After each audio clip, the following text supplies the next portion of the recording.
সংগ্রাম নওশাদ ভাইজান আপনাকে জানাই স্বাগতম। নওশাদ ভাইজান আপনাকে বসিরহাটে জানাই স্বাগতম। আইএসএফ এর সংগ্রাম, নওশাদ ভাইয়ের সংগ্রাম, নওশাদ ভাইজান আপনাকে জানাই স্বাগতম। নওশাদ ভাইজান আপনাকে জানাই স্বাগতম। নওশাদ ভাইজান ওয়েলকাম। নওশাদ ভাইজান ওয়েলকাম। নওশাদ ভাইজান বসিরহাটে ওয়েলকাম। বসে আপনাকে জানাই ওয়েলকাম। বাংলার মাত্র বিরোধী বিভাগ নওশাদ ভাইজান জিন্দাবাদ। সেই নওশাদ সিদ্দিকী ভাইয়ের প্রোগ্রামকে হতে দেওয়া যাবে না। ইন্ডিয়ান সেকুলার ফ্রন্টের ঝান্ডা লাগানো যাবে না। ইন্ডিয়ান সেকুলার ফ্রন্টের মিটিং এ যাওয়া যাবে না। ইন্ডিয়ান সেকুলার ফ্রন্টের যে বার্তা, সেই বার্তা মানুষের সামনে তুলে ধরা যাবে না। কিসের ভয় পাচ্ছেন? কেন এত ভয় আপনার? আমরা পরিষ্কার ভাষায় বলতে চাই, ভারতবর্ষের সংবিধান আছে। ভারতবর্ষের সংবিধান অনুযায়ী যদি আমরা অন্যায় করে থাকি, ভারতবর্ষের সংবিধান অনুযায়ী যদি আমরা দোষ করে থাকি, এই ভারতবর্ষের থানা আছে, বাংলার থানা আছে, পুলিশ আছে, প্রশাসন আছে, কোর্ট আছে, আইন আছে, আদালত আছে। যান সেখানে, বসিরহাট কোর্টের দরজা খোলা আছে। সেখানে যে মামলা করুন অ্যাডভোকেট পিয়ারুলের নামে, সেখানে যে মামলা করুন মুসা কালিমুল্লাহর নামে, সেখানে যে মামলা করুন কুতুবউদ্দিন ফাতেহির নামে, সেখানে যে মামলা করুন পীরজাদা নওশাদ সিদ্দিকীর নামে। আমরা তো বলেছি 5 টাকার পেনের খোঁচা, 5 টাকার পেনটাকে ব্যবহার করুন, পাচ্ছেন না। যখন নওশাদ সিদ্দিকী শিক্ষার কথা বলছে, স্বাস্থ্যের কথা বলছে, কর্মসংস্থানের কথা বলছে, ওয়াকফ সম্পত্তি লুট হয়ে যাচ্ছে তার কথা বলছে, এসআইআর এর কথা বলছে, ওবিসির কথা বলছে, পরিযায়ী শ্রমিকের কথা বলছে, তখন আপনাদের সমস্যা হয়ে যাচ্ছে। আমরা পরিষ্কারভাবে বলতে চাই, এটা ভারতবর্ষ, এটা পশ্চিম বাংলা, এটা কারুর বাবার কেনা সম্পত্তি নয়। এখানে প্রত্যেকটা রাজনৈতিক দল সে তার মতো করে প্রোগ্রাম করবে, প্রত্যেকটা রাজনৈতিক দল সে তার মতদর্শকে মানুষের মাঝে তুলে ধরবে। আর এই ধরার জন্য যদি কেস খেতে হয়, মামলা খেতে হয়, জেলে যেতে হয়, গ্রামে ভাইয়ে ভাইয়ের মধ্যে মারামারি করবেন না। কেস মামলা যত দেওয়ার আমাদের নামে দিন, আমরা দেখে নেব কোর্টে, তার জন্য রেডি আছি, প্রস্তুত আছি, কোনো সমস্যা নেই। কিন্তু আমরা কি লক্ষ্য করছি? আমরা ডিঙিতে বসিরহাট লোকসভা নির্বাচন হলো, নির্বাচনের পরে আমরা মিটিং, নির্বাচনের আগে আমরা মিটিং করলাম, মিটিং এর পরে অনেক ঝামেলা, খালি খবর যাচ্ছে ভোট এলেই যেন আমাদের চেগে যায়। এখানে যারা বসবাস করেন এক শ্রেণীর মানুষ, তাদের যেন একটু লাফালাফি করতে ভালো লাগে। এটা কি ধরনের জায়গা, কেন এগুলো হয় এটা আমরা বুঝি না। তবে ভাইদেরকে বুঝতে হবে, হ্যাঁ আপনি একটা দল করেন, একটা মতদর্শের উপরে আছেন, থাকেন না, কোনো বাধা নেই। আপনার মত আপনি যেখানে খুশি সেখানে দিন, আপনি যেখানে খুশি সেখানে ভোট দিন, আপনার যেখানে মিটিং এ যাওয়ার আপনি যান, যেখানে আপনার খুশি আপনি সেখানে যান, আপনার যা বলার আছে আপনি মাইক লাগিয়ে বলুন না, তাতে তো আমাদের কোনো বাধা নেই, তাতে তো আমরা মানুষকে যেতে বাধা দিচ্ছি না। আপনার যেটা ভালো লাগে জনগণের জন্য আপনারা বলুন। তবে এটা মাথায় রাখুন, ওয়াকফ সম্পত্তি লুট হয়ে গেল, কেন্দ্র সরকার লুট করলো, বিজেপি সরকার লুট করলো, আর সেই ওয়াকফ সম্পত্তিটা লুট হয়ে যাওয়ার জন্য পীরজাদা নওশাদ সিদ্দিকী কলিকাতার রাজপথে আন্দোলন করলো, আর সেই নওশাদ সিদ্দিকীকে জেলের মধ্যে ভরা হলো। এর জবাবটা কি আপনি নেবেন না? আজকে আপনার তো ওয়াকফ সম্পত্তি, আপনার বাপ দাদা রেখে যাওয়া ওয়াকফ সম্পত্তি, এই ওয়াকফ সম্পত্তি লুট হয়ে গেল। পীরজাদা নওশাদ সিদ্দিকী তার সঙ্গী সাথীরা আন্দোলন করলো, তাদেরকে জেলের মধ্যে ভরা হলো। সেজন্য আপনি আওয়াজ তুলুন। আপনি যদি আন্দোলন করতেন, আপনি যদি আওয়াজ তুলতেন, আজকের আপনি যদি ওয়াকফ সম্পত্তি বাঁচাবার লড়াই করতেন, তাহলে পশ্চিম বাংলার মানুষকে, পশ্চিম বাংলার জনগণকে, বিধায়ক নওশাদ সিদ্দিকীকে রাস্তায় নেমে আন্দোলন করতে হতো না।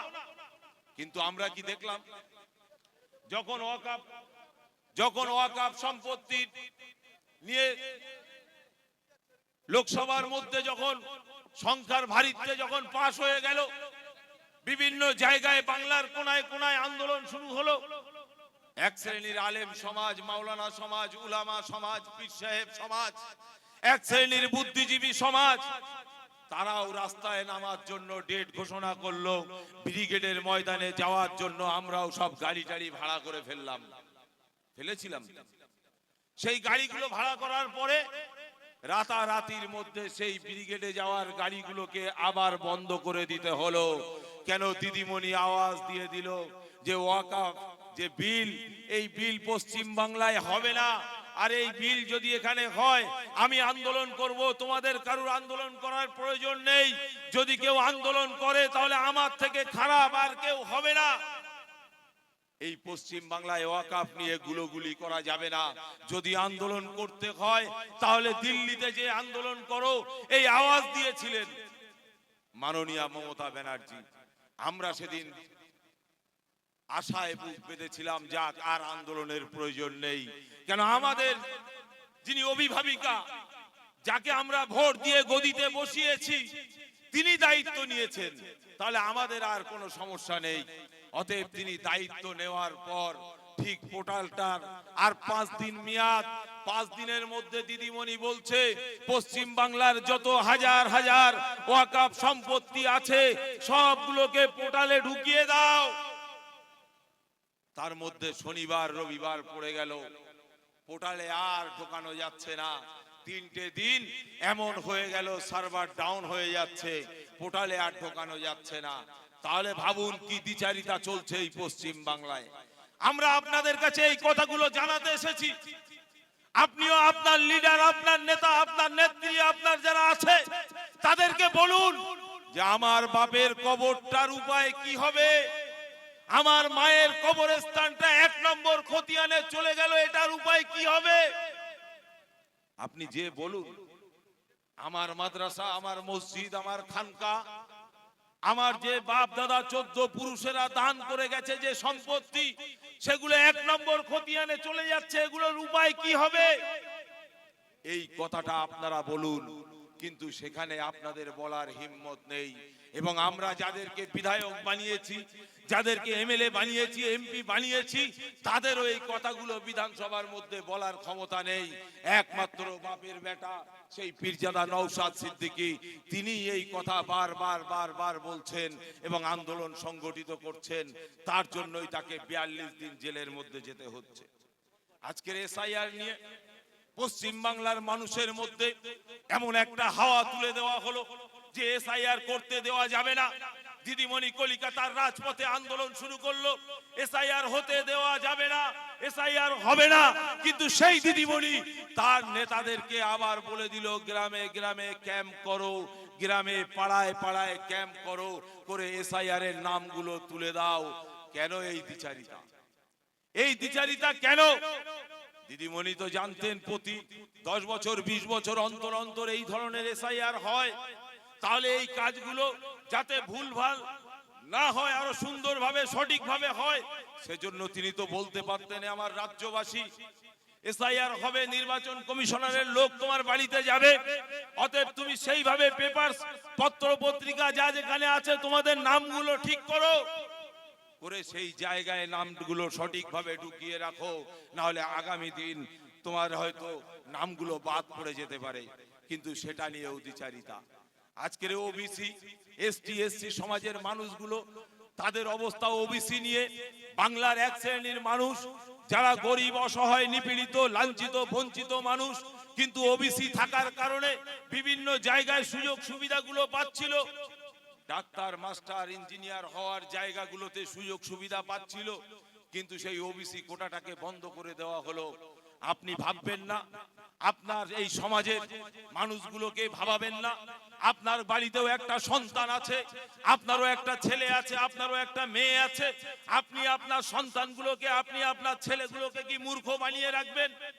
আপনার ইচ্ছা নেই, আপনার মন চায় না আমার সন্তানটা প্রতিষ্ঠিত হোক, আমার সন্তানটা ভালো উচ্চ শিক্ষায় শিক্ষিত হোক, আমার সন্তানটা প্রাইমারি থেকে শুরু করে শেষ পর্যন্ত ভালোভাবে পড়াশোনা করুক, এটা কি আপনি চান না?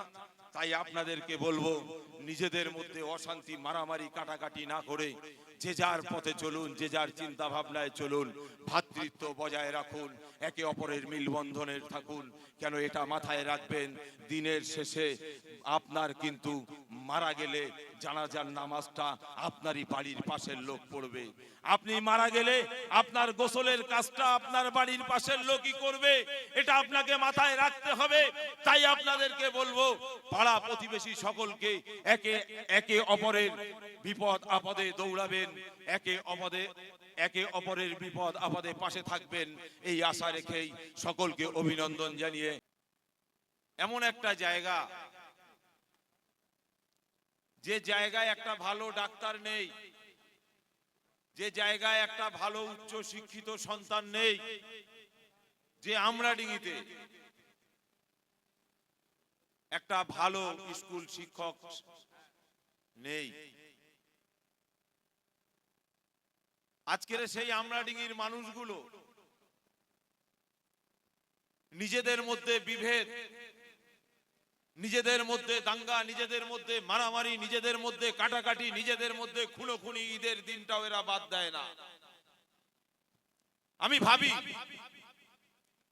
যে আমরাডিঙ্গির ভৌগোলিক পরিস্থিতিটা যেমন, আমরাডিঙ্গির মানচিত্রটা যেমন, আমরাডিঙ্গির মানুষগুলো যদি সেরকম হতো তাহলে মনে হয় খুব ভালো হতো। 2021 সাল আমি নির্বাচনে প্রতিদ্বন্দ্বিতা করেছিলাম, সেই সময় থেকে আপনাদের এখানে বলেছি যে পীরজাদা নওশাদ সিদ্দিকীর আহ্বান, আব্বাস সিদ্দিকী ভাইজানের যে আহ্বান, এই আহ্বান সমাজ গড়ার আহ্বান, এই আহ্বান মানুষকে মানুষ বানানোর আহ্বান। আজকের সেই আমরাডিঙ্গিতে এসে সেই একই দিন আবার আমাদের দেখতে হচ্ছে। কেন? মানুষের গণতান্ত্রিক অধিকার, মানুষ কথা বলবে, মানুষ আওয়াজ তুলবে, আপনার যাকে খুশি তাকে ভোট দিন, কোনো দুঃখ নেই। পীরজাদা নওশাদ সিদ্দিকী এই শিক্ষা দেয় বিধানসভার মধ্যে এবং অন্যান্য 5 স্টার হোটেলে বসে Trinamool, BJP, ISF, CPM, Congress এক জায়গায় বসে চা খায়, তোমরাও চায়ের দোকানে বসে নন এসিতে বসে তোমরা চা খাও। এই শিক্ষাটা পীরজাদা নওশাদ সিদ্দিকী দেয়।